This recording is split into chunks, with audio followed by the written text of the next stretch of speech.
ఓం శ్రీ కృష్ణ జగద్గురు పరబ్రహ్మణే నమః. ఓం నమో శ్రీ వేదవ్యాసాయ నమః. ఓం మద్గురు శ్రీ పూర్ణానంద స్వామినే నమః. ఓం శుక్లాంబరధరం విష్ణుం శశివర్ణం చతుర్భుజం ప్రసన్నవదనం ధ్యాయేత్ సర్వవిఘ్నోపశాంతయే. ఓం వ్యాసాయ విష్ణురూపాయ వ్యాసరూపాయ విష్ణవే నమో వై బ్రహ్మనిధియే వాసిష్ఠాయ నమో నమః. ఓం నారాయణం నమస్కృత్య నరం చైవ నరోత్తమం దేవీం సరస్వతీం వ్యాసం తతో జయముదీరయేత్. శ్రీ భగవద్గీత మోక్ష సన్యాస యోగము. అయితే సాత్వికమైనటువంటి సుఖము, దైవ సుఖము, బ్రహ్మానందము ఇవన్నీ కూడా కేవలం అభ్యాసం వలననే జీవునికి లభిస్తాయి అని కదా భగవానుడు ఇక్కడ తెలియజేశారు.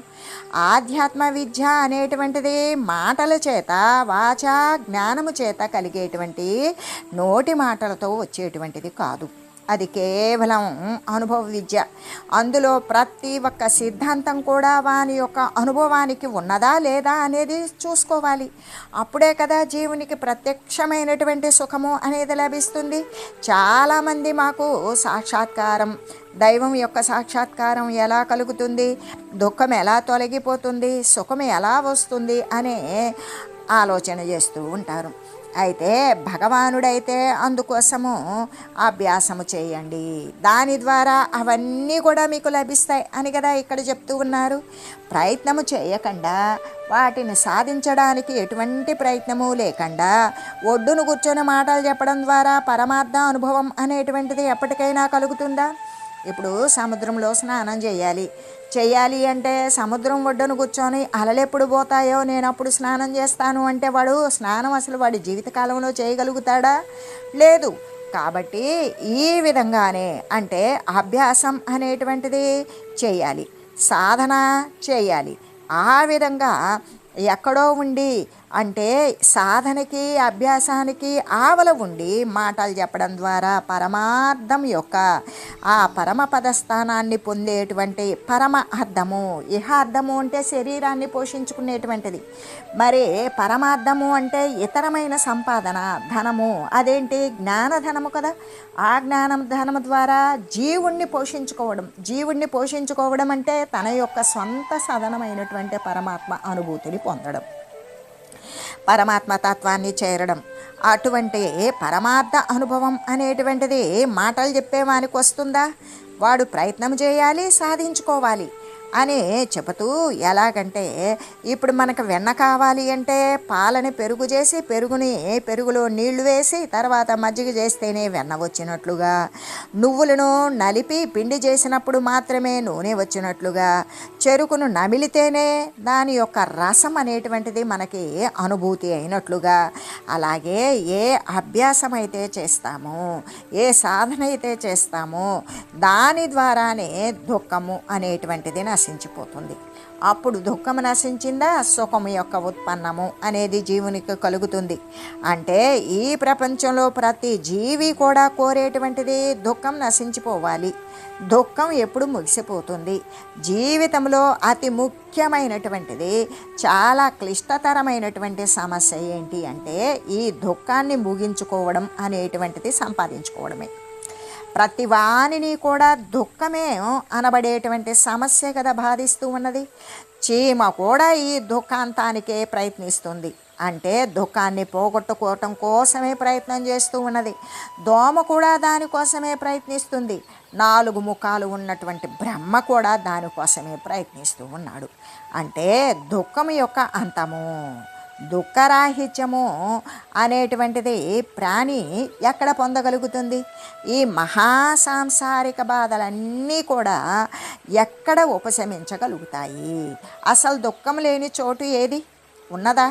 ప్రపంచంలో ఎక్కడ వెతికినను కూడా అటువంటి చోటు లభిస్తుందా అనుకుంటూ, శాశ్వతమైనటువంటి సుఖాన్ని ఇవ్వగలిగినటువంటి వస్తువు ఈ దృశ్య సమూహమందే ఉన్నదా లేదా అనే దుఃఖం యొక్క అంతము, దుఃఖము నశించిపోవడం అనేటువంటిది కేవలము ఆత్మయందే, దైవమునందే ఉన్నది. అంటే దుఃఖం యొక్క శాశ్వతమైనటువంటి నివారణ మార్గం ఎక్కడ ఉన్నది అంటే ఆత్మసుఖమనందే కదా. అదే కదా సాత్వికమైనటువంటి ఆనందమందే ఈ దుఃఖం యొక్క మరి అంతము అనేది జీవుడు పొందగలుగుతూ ఉన్నాడు అని మనకి తెలియజేయబడింది. ఎలాగంటే ఇప్పుడు అద్దము అనేటువంటిది నిర్మలంగా ఉన్నదనుకో, అప్పుడు ఏం చేస్తుంది, ఎదురుగా ఉన్నటువంటి వస్తువుని తనలో ప్రతిబింబింపజేస్తుంది. అట్లాగే మనస్సు కూడా ఏం చేస్తుంది, అద్దాన్ని అంటే రజోగుణము తమోగుణము లేకుండా చేసినప్పుడు దుష్ట సంస్కారాలు దుర్వృత్తి కూడా వదిలివేసినట్లుగా చేసినట్లయితే అటువంటి అద్దము వంటి శుద్ధమైనటువంటి మనసునందు అధిష్టానమైనటువంటి పరమాత్మ చక్కగా ప్రతిబింబిస్తాడు కదా, ప్రత్యక్షంగా గోచరిస్తాడు కదా. అదే కదా ఆత్మసాక్షాత్కారము, అదే కదా పరబ్రహ్మానుభూతి. కాబట్టి బ్రహ్మ సాక్షాత్కార రూపమోక్షానికి నిర్మలమైనటువంటి మనస్సు అనేది చాలా అత్యంత అవసరమైనది కదా అని తెలియజేస్తూ, దానికోసం మనం ఒక చిన్న సాదృశ్యాన్ని తెలియజేసుకుందాం. ఒకానొక పట్టణంలో ఒక రాజు ఉన్నాడు, మహారాజు. అతనికి రాజు అంటేనే లెక్కలేనన్ని సంపదలు ఉంటాయి కదా. అలాగే ఆకాశాన్ని అంటేటువంటి పెద్ద పెద్ద భవనాలు అన్నీ ఉన్నాయి, రాజభోగాలన్నీ కూడా అనుభవిస్తూ ఉన్నాడు. అయితే అతను హాయిగా కాలక్షేపం చేస్తూ ఉన్నాడు. ఇలా ఉండగా ఒకనాడు అతనికి ఒక విచిత్రమైనటువంటి ఆలోచన కలిగింది. తన చిత్రాన్ని చిత్రకారుల చేత గీయింపజేయాలి, దానిని చూసుకొని ఆనందించాలి అనేటువంటి కుతూహలం కలిగింది. ఇప్పట్లాగా అప్పుడు ఫొటోసు కెమెరాలు అవన్నీ లేవు కదా. ఇప్పుడైతే కెమెరాల కాలం కూడా చెల్లిపోయి ఎవరి ఫోన్లో వాళ్ళే ఫొటోస్ తీసుకుంటున్నారు మొబైల్ ఫోన్లలో. అలాగే అంతకుముందైతే రాజుల కాలంలో అయితే వాళ్ళకి ప్రత్యేకంగా చిత్రకారులు అంటే చిత్రాన్ని గీసేటువంటి కళాకౌశలం ఉన్నటువంటి వారు ఉండేవారు. ఆ చిత్రకారుణ్ణి సరే అలాగా తన మంత్రిని పిలిచాడు ఆ మహారాజు. చిత్రకారుని ద్వారా తన చిత్రాన్ని చిత్రింపింపజేయాలి అనుకున్నాడు. మంత్రి గారితో చెప్పి చేద్దామనుకొని సరే మంత్రిని పిలిచారు. పిలిచి తన దేశంలో ఉన్నటువంటి చిత్రకారులు ఎవరైతే చక్కగా ఉన్నది ఉన్నట్లుగా బొమ్మను గీయగలరో వారిని రప్పించి వారితో ఏమన్నాడంటే, ఓ చిత్రకారులారా, ఇప్పటికీ మీ జీవితకాలమును ఎన్నో బొమ్మలను చిత్రాలను మీరు గీసి చాలా పెద్ద పెద్ద కీర్తిని పొందిన వారై ఉంటారు. ఇప్పుడు మీరు నా యొక్క చిత్రాన్ని, నా రూపురేఖలు ఎలా ఉన్నవో, నా స్వరూపం ఎలా ఉన్నదో అలాగే ఉన్నది ఉన్నట్లుగా బాగా గమనించి అదే విధంగా నా యొక్క చిత్రాన్ని గీయవలసింది. ఏమాత్రం కూడా మార్పు ఉండకూడదు సుమా. ఉత్తమమైనటువంటి చిత్రానికి దానికి తగినటువంటి సముచితమైనటువంటి పారితోషికం అనేటువంటిది ఇవ్వబడగలదు అని చెప్పారు. ఆ వాక్యాలు వినగానే ఆ బొమ్మలు గీసేటువంటి వారు అంటే చూసిన చిత్రాన్ని చూసినట్టు గీసేటువంటి చిత్రకారులందరూ ఏమన్నారంటే, ఓ రాజా, మా ముందు గనక మీరు కొద్దిసేపు కూర్చొని ఉన్నారు అనుకోండి, మీ యొక్క రూపురేఖలన్నీ కూడా మేము జాగ్రత్తగా గుర్తుపెట్టుకుంటాము. ఆ తర్వాత ఇళ్ళకు వెళ్ళి సావకాశంగా చిత్రాన్ని తీసుకొని వస్తాము అని పలికారు. సరే, రాజు ఏం చేశారు, అందుకు సమ్మతించాడు. సింహాసనం మీద కొద్దిసేపు నిశ్చలంగా కదలకుండా కూర్చున్నాడు. చిత్రకారులంతా కూడా అది తదేక దృష్టితోటి ఆ మహారాజు వంక చూస్తూ ముఖ్యమైనటువంటి గుర్తులను కాగితం మీద వ్రాసుకొని ఎవరి వారి ఇళ్లకు వాళ్ళు వెళ్ళిపోయారు. అలా కొంతకాలం గడిచిపోయింది. చిత్రకారులు ఏం చేశారంటే తాము వ్రాసినటువంటి చిత్రాన్ని, అదే గీసినటువంటి చిత్రాన్ని తీసుకొని వచ్చారు, రాజుకు చూపించసాగారు. కానీ ఒక్కొక్క చిత్రం చూపించినప్పుడు ఆయన ఒక్కొక్క చిత్రం చూసినప్పుడల్లా ఆయన ఏం చేస్తూ ఉన్నారు, రాజు తన ముఖంలో ఉన్నటువంటి అవయవాలను ఒకంత కదులుస్తూ ఉన్నాడు. ఆ వికృత రూపాన్ని దాల్చుతూ ఆ రాజు యొక్క ముఖానికి చిత్రకారులు చిత్రించిన ముఖానికి సంబంధం లేకుండా చేస్తూ ఉన్నాడు. నా ముఖము ఇప్పుడు అక్కడ ఉన్నటువంటి అంతకుముందు నిశ్చలంగా కూర్చున్నప్పుడు ఏ విధంగా వాళ్ళు చూశారు, వెళ్ళారు, గీసుకొని వచ్చారు. కానీ రాజు ఏం చేస్తున్నాడు, వాళ్ళు చూపించేటప్పుడు ఈయన ఇక్కడ హావభావాలు ముఖంలో అంగాలు అన్నీ కూడా కదిలిస్తూ ఉండేటప్పటికీ ఆ చిత్రంలో ఉండబడినటువంటి చిత్రంలాగా ఈయన యొక్క ముఖబింబం లేదు. అలా నా ముఖం ఉన్నదున్నట్లుగా మీరు వేయలేకపోయారు, నేను ఉన్నదున్నట్లుగా మీరు వేయలేదు. నేను ఉన్నది ఒక రకంగా ఉన్నాను, మీరు వేసింది మరొక రకంగా ఉండడం చేత మీ చిత్రాలు, మీరు వేసినటువంటి చిత్రాలు నాకు ఏమాత్రం కూడా సంతృప్తికరంగా లేవు. కాబట్టి వెళ్ళండి, వెళ్ళి మరలా కూడా జాగ్రత్తగా వేసుకొని రండి అని వారందరినీ కూడా మందలించి పంపించేశాడు. మళ్ళీ కొంతకాలం గడిచిపోయింది. ఆ తర్వాత మళ్ళీ చిత్రకారులు తామెంతో శ్రద్ధతో, నేర్పుతో, ఓపికతో వేసినటువంటి చిత్రాలను, బొమ్మలను మళ్ళీ తెచ్చి రాజుకు చూపించారు. అప్పుడు రాజు మళ్ళీ గతంలో ఆయన తన యొక్క హావభావాలు, ముఖ కదలికలు అనేటువంటివి చేసినట్లుగానే మళ్ళీ కూడా ఆయన యొక్క అవయవాలను ఒకంత మార్పు చేస్తూ కదులుతూ ఉండగా రాజు స్వరూపానికి చిత్రకారుడు వేసినటువంటి చిత్రానికి ఏమాత్రం పోలికే లేకుండా ఉంది. కాబట్టి రాజు మళ్ళీ కూడా వారందరినీ మందలించాడు, కోపడ్డాడు, పంపించేశారు. వారు వ్రాసి తెచ్చిన అదే ఆయన యొక్క చిత్రాన్ని గీసి తెచ్చినటువంటి ఒక్క చిత్రం కూడా పోలిక లేనందుచేత అవేవి కూడా తనకి అస్సలు ఇష్టంగా లేవు, సమ్మతించల. విషయం తెలిసిన ఒక మహావివేకవంతుడైనటువంటి చిత్రకారుడు ఏం చేశాడంటే రాజుకి తగినటువంటి పాఠాన్ని బోధించాలి అని నిశ్చయించుకున్నాడు. ఒక అద్దం తీసుకున్నాడు, రాజు వద్దకు వెళ్ళాడు. రాజా, మీ చిత్రాన్ని బహురమ్యంగా గీశాను, మీరు ఎలా ఉన్నారో అదే విధంగా చాకచక్యంతో గీసి తెచ్చాను చూడండి అనే అద్దాన్ని చూపెట్టాడు. రాజు మామూలు పద్ధతిలోనే అంతకుముందు చిత్రాలు గీసుకొని వచ్చినప్పుడు తన ముఖ కదలికలు ఏ విధంగా చేసేవాడో అలాగా అదే పద్ధతిలో తన యొక్క అంగాలను రకరకాలుగా ముఖ కవలికలు కదులుస్తూ మార్చుతూ అంగాలను మార్పు చేస్తూ ఉండగా ఆ మార్పు కూడా అద్దంలో అదే విధంగా గోచరించింది. ఇక రాజు యొక్క పప్పులైతే అద్దం వద్ద ఉడకల. ఈ ప్రకారంగా చిత్రకారుడు జితోస్మి అంటే గెలిచాను అని రాజు చేత అనిపించగలిగాడు. ఆ చిత్రకారుని యొక్క తెలివితేటలకు రాజుగారు చాలా సంతోషించారు. తగిన రీతిగా అతనిని సన్మానించి పంపించి వేశారు. అంటే ఇప్పుడు అద్దము అనేటువంటిది ఎలా ఉన్నది, మాలిన్యరహితంగా ఉంది.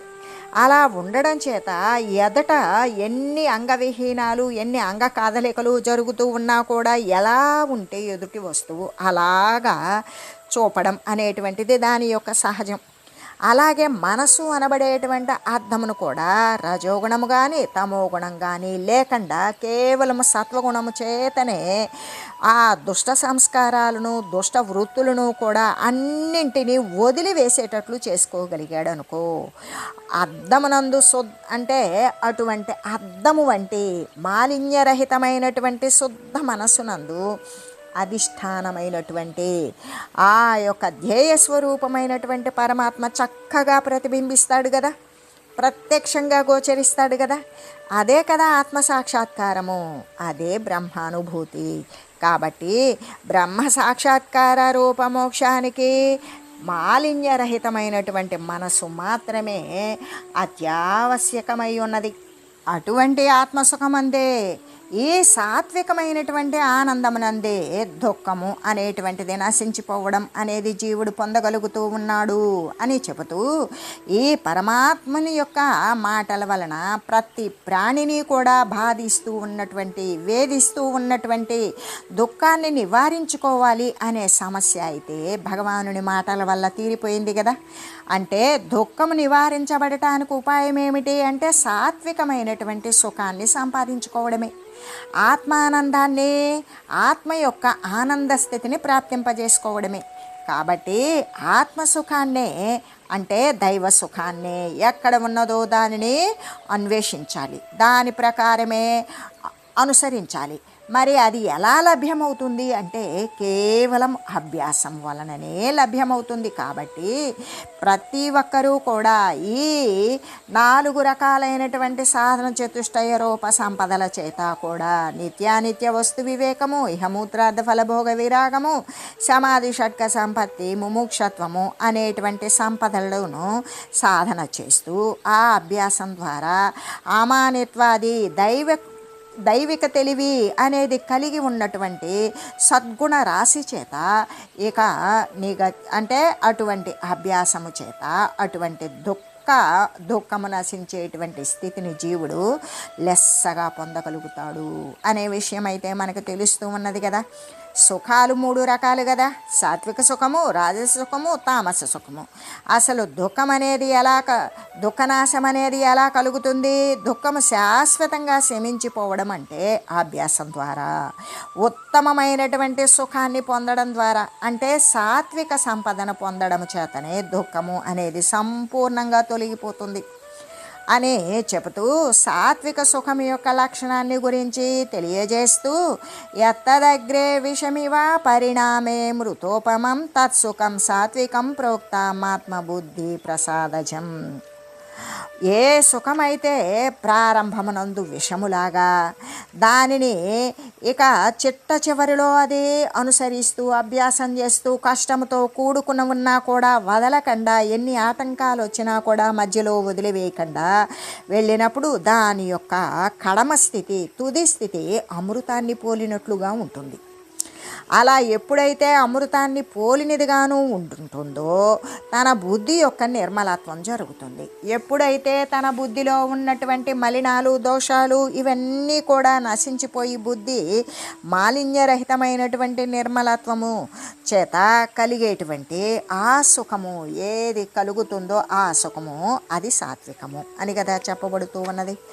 ఎలాగంటే ఈ ఆధ్యాత్మ క్షేత్రమునందు సాధకునికి అభ్యాస కాలమునందు అంటే సాధన చేసేటప్పుడు ఆ యొక్క అభ్యాసము అనేది ఉన్న ఫలంగా వాడు కోరిన వెంటనే బ్రహ్మవిద్ బ్రహ్మైవ భవతని బ్రహ్మతత్వం తెలియగానే బ్రహ్మానుభూతిని పొందడు, బ్రహ్మతత్వాన్ని పొందడు, బ్రహ్మమునందు మరి అట్లా పరివ్యాప్తం అవ్వడు.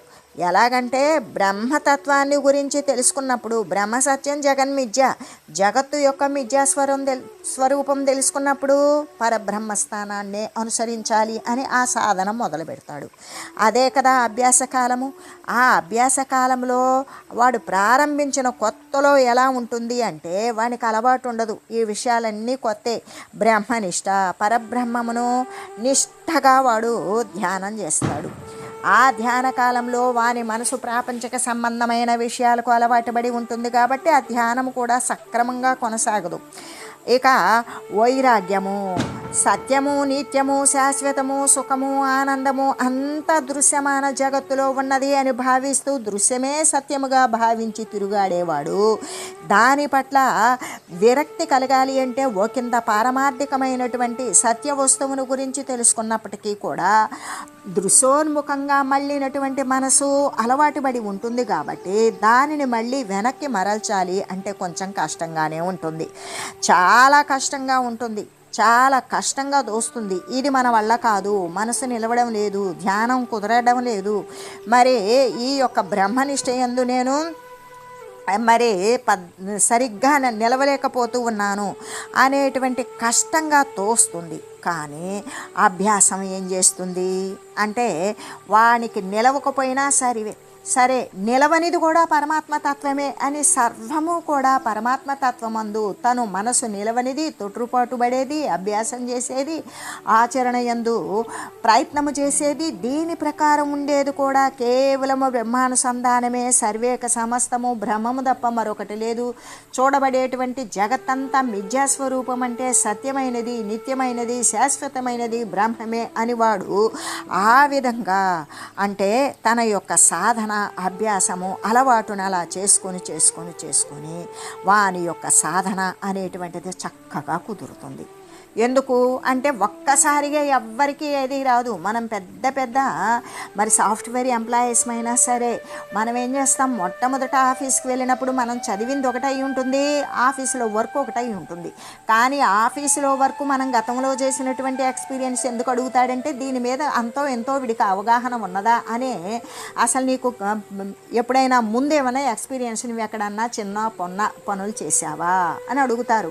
లేదనుకో, ఒకవేళ వాడు మంచి వర్త్ ఉన్నోడు, టాలెంట్ ఉన్నోడు, కష్టపడేవాడు అని తెలిసినా వారికి అంతో ఎంతో ఎవడైతే తనని ఉద్యోగంలో పెట్టుకున్నటువంటి వాడు ఉంటాడో వాడు వీనికి అంతో ఎంతో నేర్పాలి. వాడు నేర్పుతూ నేర్చుకుంటూ చేసుకుంటూ దాని యందు ఒక స్థితిని ప్రోగ్రెస్ను పొందుతాడు. అదేవిధంగా ఈ యొక్క అతి కష్టంగా తోచినా కూడా ఈ అభ్యాసము అనేది వదలకుండా కొనసాగిస్తూ ఉంటే అది సాధనగా స్థిరపడుతుంది. ఆ సాధన చక్కగా కొనసాగుతూ ఉన్నప్పుడు అది ఎలా ఉంటుంది, మొట్టమొదట నిలవని మనసు నిశ్చలమైపోతుంది. ఇక అంతరేంద్రియాలన్నీ కట్టుబడి ఉంటాయి. బ్రహ్మతత్వమే సత్యముగా దూస్తుంది. దృశ్యమాన జగత్తంతా కూడా మిథ్యాభూతంగా అప్పుడు అర్థమవుతుంది. సర్వేక సమస్తము అమృత తుల్యంగా కనపడుతుంది. ఏది చచ్చేది పుట్టేది లేదు. సర్వేక సమస్తము కూడా పరబ్రహ్మ వస్తువు కంటే రెండవ వస్తువు లేదు.